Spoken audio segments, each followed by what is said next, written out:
Let's take a moment and toast to authentic whiskey. Let's toast to Johnnie Walker, the original taste of whiskey. Since 1820, Johnnie Walker has remained the world's #1 Scotch whiskey and has won numerous awards for excellence. This because the impeccable formula of distillation has been jealously guarded over the ages, thus its distinctive taste. Johnnie Walker comes from an intricate blend of a wide spectrum of carefully selected flavors, giving it that unique taste savored by millions all over the world. So let's toast to the unquestionable taste of whiskey. Johnnie Walker, the whiskey the world knows best. Johnnie Walker, keep walking. Drink responsibly, not for sale to persons under 18 years and pregnant women. From Dr. Bedi in Kwadaso, his nickname is Big Shoes. He says, even Oti Bless was cleared and sworn in as a minister. Yeah. How much more Boache Jako and Osafo Mafo? I still don't understand that one. And then from Ni in Choco says, I think we should look at our vetting process again, because some of the MPs have ideas in some areas, yet they waste the time of these nominees with uncalled for questions. Abena in Santa Maria says that to ask the panel if you can educate her on what warrants one to be on the vetting committee. What qualifies an MP to be? I asked the same question. Okay. And so you can share the answer you got with us. You just have to be an MP. Okay. Martins Unodoko says, why not get experts but not Parliament? Because I don't trust these MPs. So of course that would mean a complete redrafting of the Constitution. Yes. Which is long overdue. Amendment. And from Derek says, your set looks good and I'm really enjoying your discussion here in New Jersey. On the lighter side, chew the chicken well for me, yes, Dr. Agambilla. So that's from Derek in New Jersey. Once again, Dr. Gheysika Agambilla, former Deputy Finance Minister, he went through this vetting process. Nhyira, radio talk show host, business executive, and Dr. A.C. Ansah, human resource consultant. I was going to say that the president views the nation as a task to be accomplished. He has made certain promises, he needs to deliver. So he's putting people there that he believes would make him deliver. So he looks at the health, I'm not going to send a doctor there. The problem may not be technical, medical. It may be financial, it may be management. So I need to send somebody there who can manage the place. It's not about building buildings. Then I'll look for an architect to be the Minister of Health. Can I jump onto that? You know, I think there should be a certain base where if you understand what goes on in that sector, so health, over time, as people rise in organizations, they move from being, narrowly focused on one specific functional area, and then as you grow in management, you actually get this 360 bird's eye view of how things run. And so for me, it's important that somebody who is a health minister doesn't need to be a doctor, but I would definitely look at somebody who's had, health administration, health management, somebody who understands the issues that are peculiar to that sector. But doesn't it also depend on the time, on the needs of a particular sector at a given time? If at a given time, the key problem that a sector faces are, say, financial, take energy, right? Then what you need may not necessarily be somebody who spent years in VRA as an engineer. That's right. But what you need is actually somebody who understands the finance and has the experience, but also has a strong sense of understanding of what goes on in the energy sector. Right? So not dismissing that at all. Right. So the key thing is CEO abilities, really. Right. Because if you're a good CEO and they make you responsible for managing a football team, you get everybody together and find out what are the problems. How can we solve those problems? Because the fundamentals are really the same. Yeah. For a leader. Yeah. You know, it's quite interesting that you make that point. You would notice that historically, I mean, when you look at Mr. Safumafo's CV, He's an engineer. He's an engineer. Yeah, But he worked in but he banking. had actually, exactly, an engineer, worked in banking, he had served on, I mean, he had been an MP for a long time. He also did work, and Mr. Kandapar as well, in several different ministries. Yep. And I think in those That's ideal. capacity, those Kandapar capacities, is an accountant. Is a yes, chartered an accountant who served in, I think he did defense at some point, Communications. energy at some point. So he's and these were environments that he excelled. Yeah. So it goes to speak to the need for the ability to bring all the elements together to make it happen, You have and not Richard so Kwame much. Pepra also, who was finance minister. That's right. And he's an engineer as well. Dr. Kwesi Botwe Who's a was a lawyer. lawyer. You know, so it's not so much, but these are people who did have an appreciation of the space and what needed to happen. Because again, if you're going to rely on people, you as a leader is the one who points where we ought to go. Right. So you may have all the ingredients to cook a fantastic gourmet soup, but if you don't know what goes first and how the end result should be, then you create a complete mess. Because So what the leader does is point where the problem is and allow them and the managers to put the ladder up and climb up there and go fix it. that's Yeah. right. You take an example of the U.S. President, Ronald Reagan. I mean, I don't think he was the brightest of guys, okay? But he had his ideology, Yeah. and he appointed people and let them do the work. So long as he was consistent with that ideology. You know, we are against communists, we are for the free enterprise. So long as you are working in those lines, he left you alone. So really, what you need is ability to solve problems.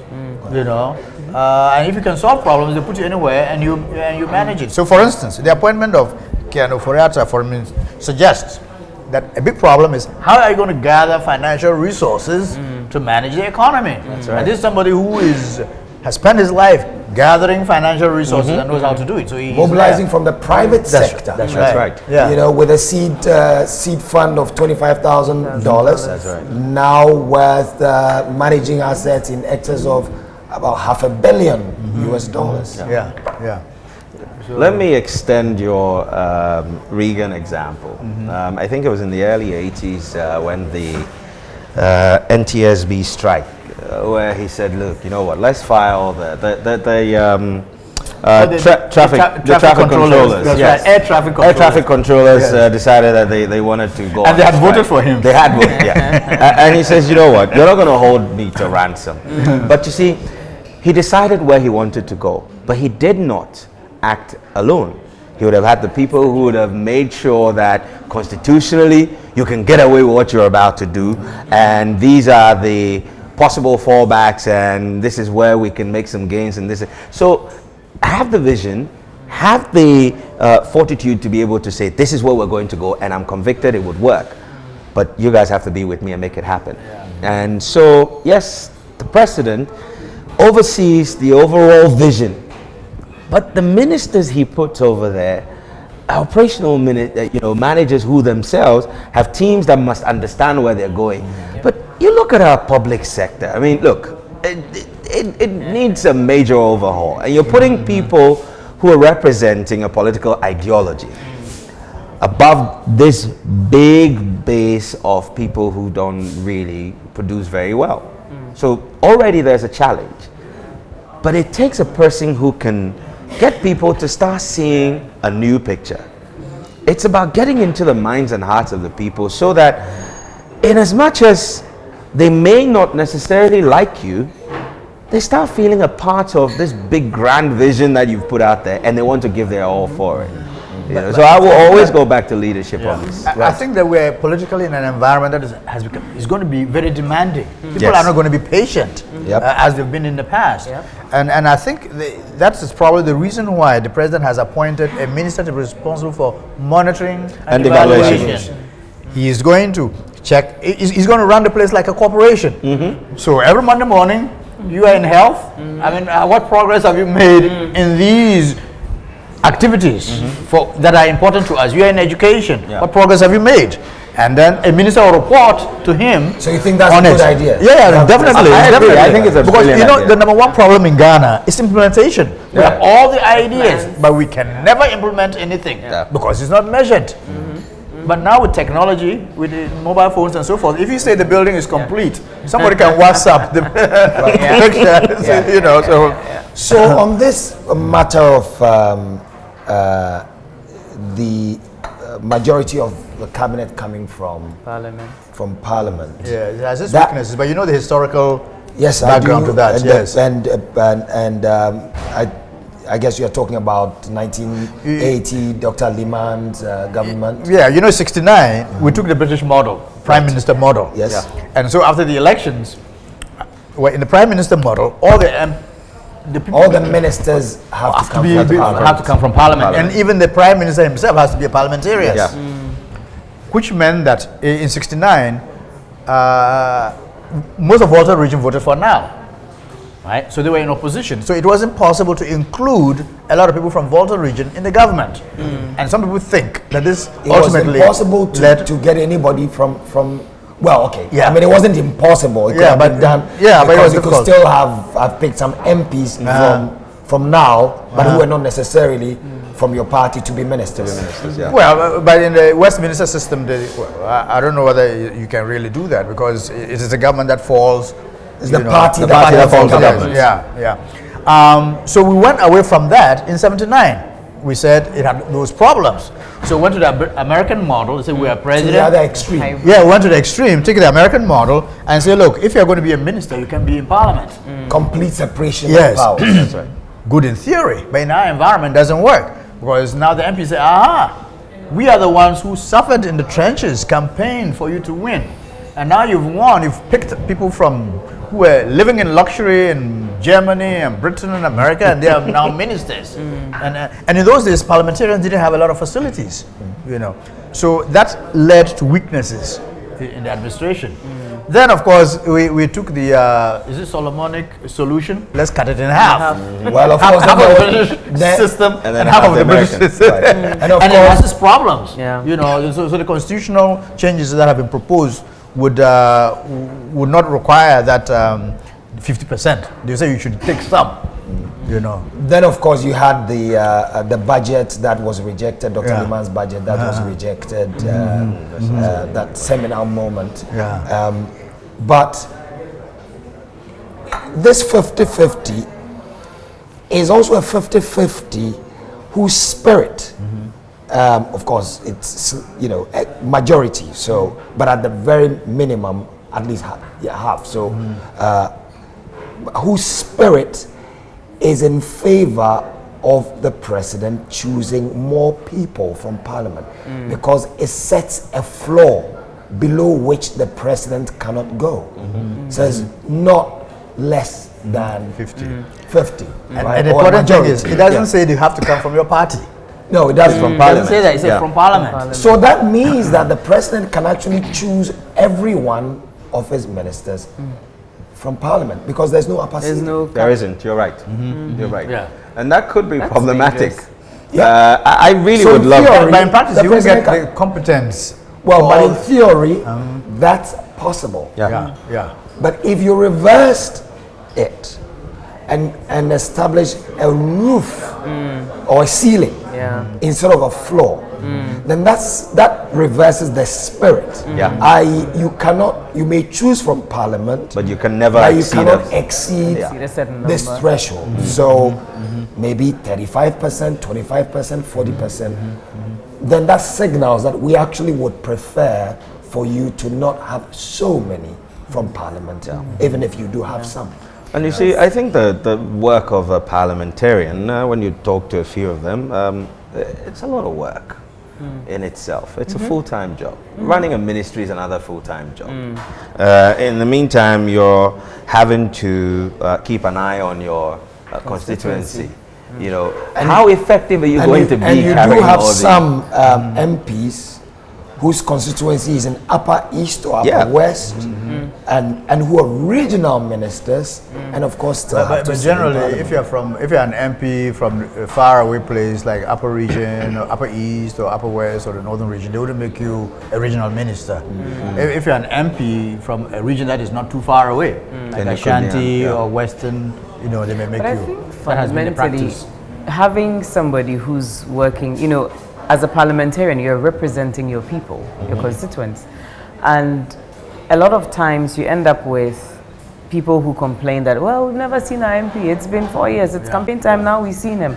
There's a report that said 19 MPs never spoke for 4 years. Well, Yeah. No, sorry. you know, so it's important to have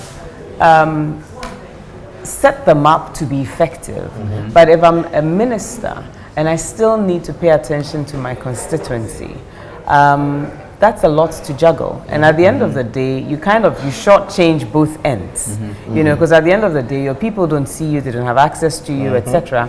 And yes, you have other structures and systems in place, regional ministers, etc. But we voted for you. And so you're the one we're looking to and holding you to account, etc.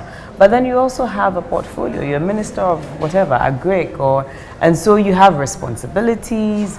I think we need to look at that carefully and start separating those so they can deliver. Yeah. We're setting them up for failure. I think the ministers suffer from a certain institutional weakness. One, the perks of a minister are greater than the perks of an MP. of an MP. So a lot of MPs aspire to be ministers, and that weakens their ability to stand up for what they believe in, because they're afraid that, well, if I speak up or I ruffle feathers. I think the 50% clause is what makes MPs aspire to be ministers. Right. If the Constitution's provision was that the president appoints ministers, period. Yeah. Doesn't matter where. Right. Long as he's confident the person can do the job and he puts them forward, then it's okay. So it then changes the dynamics where people think, okay, so here's the thing. If I get into parliament, then I get a chance to either be a deputy or a minister. And so it doesn't become a ladder, you know, to get onto the next paycheck. But it really that you go into parliament because you're there to make laws. I think the complete separation has got But to there's happen. another problem Yeah. too. MPs cannot introduce legislation. Let's say in the US system, Yeah. the legislators can introduce legislation, and that gives a purpose to you being in parliament. Maybe you have a certain ambition to provide public service, An to deal with endorsement certain that issues. we're due But that's what a review. That's what the new speaker So- is pushing for, Yeah, right? so- And I think it's brilliant. Yeah. So, I mean, a lot has been said about constitutional review. Yeah. It's Do you time. think this should happen in this term of It definitely should happen. of It is President time. Kufuor's, Yes, yes. If it doesn't happen in It's this time. term, I think we'll have to wait probably 4 more terms before it happens. And I say so because a lot of the promises, some of the key promises that the president made in his campaign require constitutional amendments to see that happen. like the new regions. and Exactly. so on. That's You right. know, and the efficiencies that we're looking for, it's evident. A majority of Ghanaians now understand that you can't combine an MP and a minister and throw them into one human being. It is not possible. Although the British would disagree. And indeed, Justice VCRAC Crab disagrees. He says, but in Britain, ministers are MPs and they are able to combine. But them he happily. may be overlooking the fact that the civil service and the public service in the UK it's probably far more efficient than some private sector businesses in this country. Yeah. You know, and it's evolved over time. So we've got to have to be careful when we With that say, well, it comparison. works somewhere else. Yes, let's not There were reinvent countries the wheel. like Belgium, Yes. which I think they were in some kind of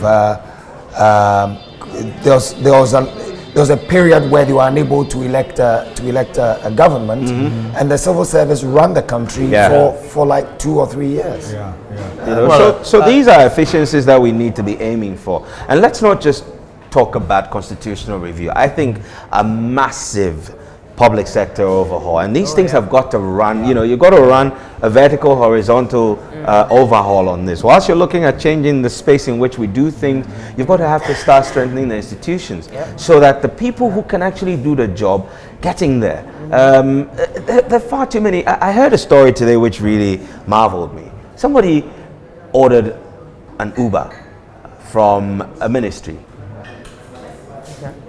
Record time ETA. Turns out this is someone who works in the ministry and is moonlighting during working hours because there's nothing for the person to do. How do you hire somebody? So I've got to wrap up. I'll share my personal thought at the very end. But give me the 4 qualities you're looking for in your ministers when you become president. Dr. Agambilla. Well, if I am president, I operate in a political environment. So I want somebody who will be able to be a good politician, take care of my constituents, be nice to people, and yet be effective, get the job done. Knows how to do his job, be a good leader. That's what I'll be looking for. And of course, loyal. All right. Nhyira? I'm going to go back to my piece all over again. Pedigree, they must know what they're about. Loyalty, that goes without saying, but above all, integrity. Because the trappings of power can confuse many well-meaning and integrity good-hearted keyword. Integrity is critical because that's what will get people to rally behind you. Your commitment to a vision will show without you having to shout on a mountaintop. And beyond that, they should understand power and influence. They should be able to get people together. I would look at the person's leadership capacity, and that encompasses, the integrity and being able to mobilize, people. And the other thing is a strong track record of problem solving. So I want somebody who's built a solid track record of stepping in somewhere, turning things around, wherever they go, they're able to understand the context and are able to turn things around. Then I can close my eyes and know that my people are working. We're going where we're supposed to go. So problem solving is key. Now my thoughts are that the most impactful and successful ministers will be those who recognize and respect the expertise that resides among their key stakeholders.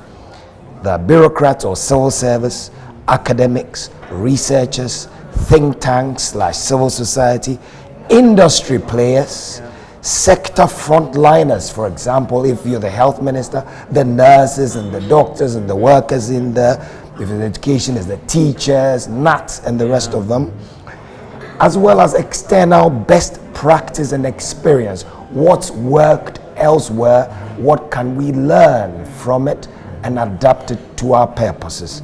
Ministers must lead and conduct these like an orchestra to achieve the best possible outcomes. It's about effective leadership and integrity. The conductor of the orchestra does not play the instruments. My thoughts. Thanks for listening. Thanks, Gheysika, Nhyira, Ijirba. No. Thank you for having me. I'm Kwaku Sakyi-Addo, and we'll see you again next week.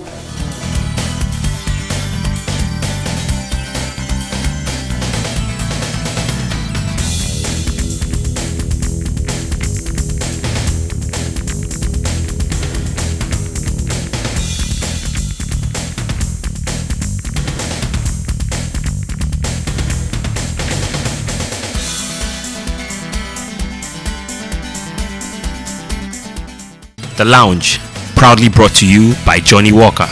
Keep walking.